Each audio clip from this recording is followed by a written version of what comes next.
Glory, glory, glory. It's a beautiful Sunday afternoon again, and it's me coming your way, Apostle Dr. Revival John Ringchurch, on ministerial ethics again. Today we are looking at the ethics for relating with external ministers. An external minister here is a man of God, a pastor, who possibly may not be a pastor directly under you in the branch or in your ministry. So an external minister may be a senior minister, may be a junior minister, may be a colleague, may be a friend, but someone from a denomination that is older than your own is called an external minister. In the ministry, it is necessary to relate with other ministers who may not be in your church or denomination. You are not an island. God wants to expose you to other ministry gifts. The fact of the matter is you may one day need some other ministers to help you in one way, in one thing or the other. And as much as possible, try to have a good relationship with ministers who are from another fold of fellowship. A common syndrome in ministry is isolation. Often, isolation occurs because one has been hurt in the early stage of ministry, and some ministers may have run into the corner and hide in order to escape from being despised by other ministers. Yes, isolation can work together for your good in ministry for the following reason, but you must know that despite of that, relationship with other ministers also matters a lot. Even though isolation has some advantage. In isolation advantage, you may be able to concentrate on your ministry. You may avoid being despised, disregarded, discouraged all the time by so-called successful ministers. You may be able to avoid distraction of inter-church politics. You may be able to avoid wholesale adoption of other ministers' mistakes. You may be able to develop your unique identity and your calling. You may be able to avoid being submerged under the banner of other domineering pastors who are trying to gain supremacy and lordship over God's heritage in the city. Isolation will force you to learn biblically rather than human standard for all aspects of your life and ministry. However, isolation can also work against you in ministry for the following reason. You will need to be the input or ideas on the gifts of other ministers from another fold. You may be able to learn a great deal from other successful ministers in your city. And like myself, I've learned also from relationship I've had with other successful ministers around me. I've learned from Apostle Johnson Suleiman. I've learned from Dr. Paul Enenche.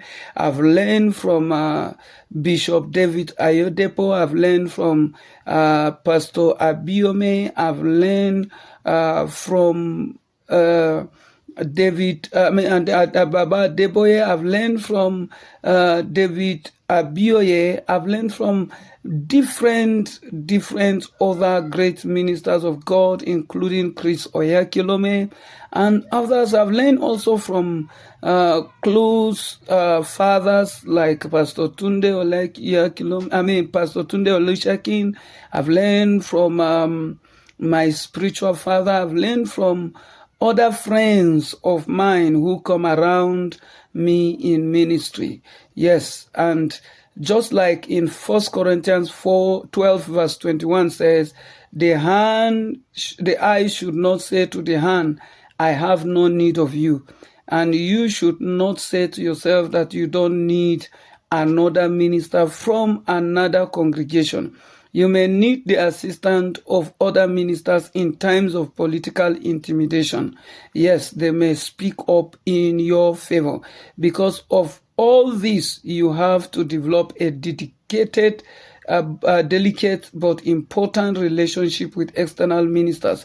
For this important relationship to exist, every minister must adopt an important set of standards of behavior or ethics in order to relate with an external minister, and observe the following standards in your relationship with external ministers. One of these is: do not speak evil of any minister or church, especially from your pulpit or in public, like some ministers do, to mention names of ministries and ministers on their pulpit and speak against them. If you have anything to say about a church or denomination, say something positive, but speak evil of no man. That is what Titus chapter 2 verse 3 verse 2 said.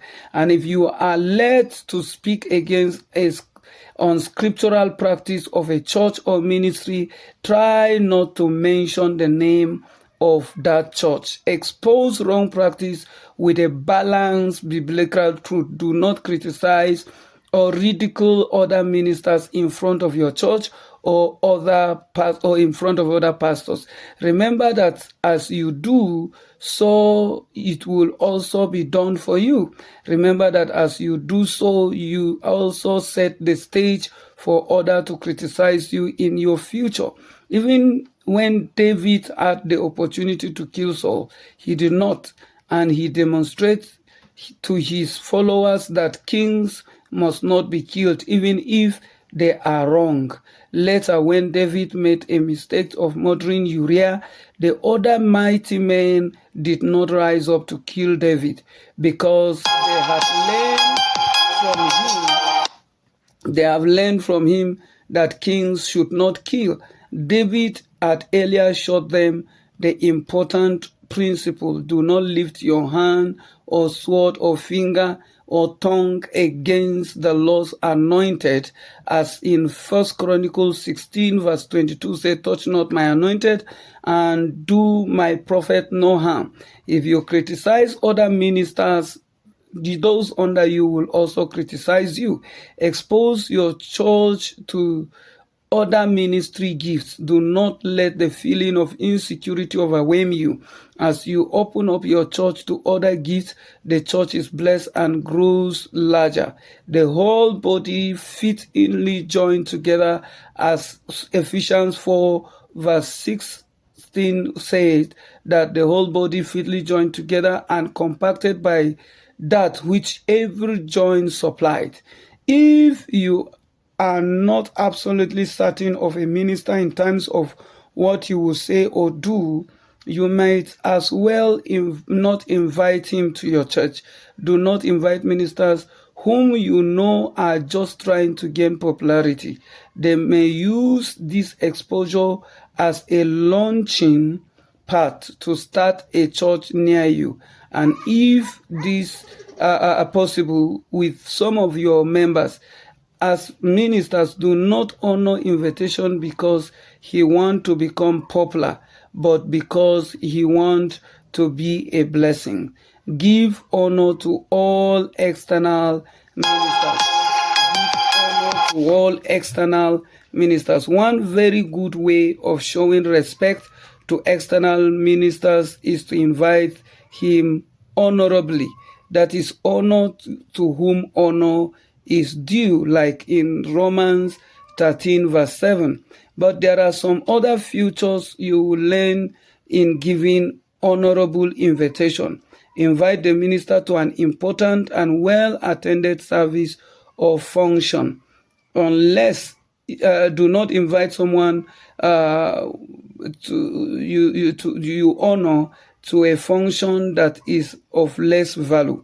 Unless impossible, be present at the service for which you invite the person to preach, and try not to invite ministers if you know you will be absent, especially when building a new relationship. The senior pastor should introduce the visiting minister himself. During the introduction, he should refer to him with his official title.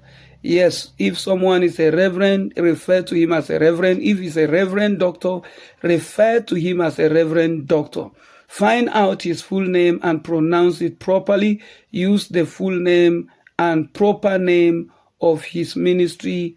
Don't abbreviate and don't mispronounce it. Call it correctly. Yes, do not be surprised if you are unable to establish relationship with some external ministers. Ministerial relationship is just like relationship with friends, and people can be friendly and they can also simply choose not to be friendly. Do not be surprised if some ministers shun you or despite your success and other things. Some may be intimidated. Show respect to pastors who are visiting your church but not ministering. Acknowledge their presence in your service. You can do this by inviting them to the stage to say hello to the church. Ask them to either stand or remain seated or wave to the church. Show respect to senior colleagues in ministry by acknowledging their presence in ministry, in service. Invite them to minister. If the occasion permit, do not use senior colleagues as aids to demonstrate a point, and do not call a minister forward to lay hand on him, or a senior colleague forward to lay hand on him to pray for him, because the scripture in Hebrew chapter 7 verse 7 said, the less is blessed of the great of the better. Do not refer to him by an old nickname. Refer to him by his title and not by his name. Show respect to your colleagues in ministry using the same guideline as shown in what I've just said. Show respect to your juniors also in ministry. Refer to them by their public title. Do not refer to everybody as your son in ministry. Even those who are truly raised by you as your son in ministry, is preferable you refer to them by their title. Yes, call them by their title. Never correct or rebuke a junior minister in public.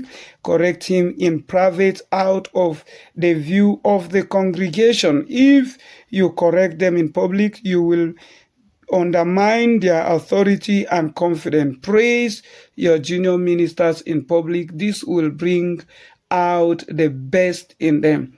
Render therefore to all their dues. Honor to whom honor is due.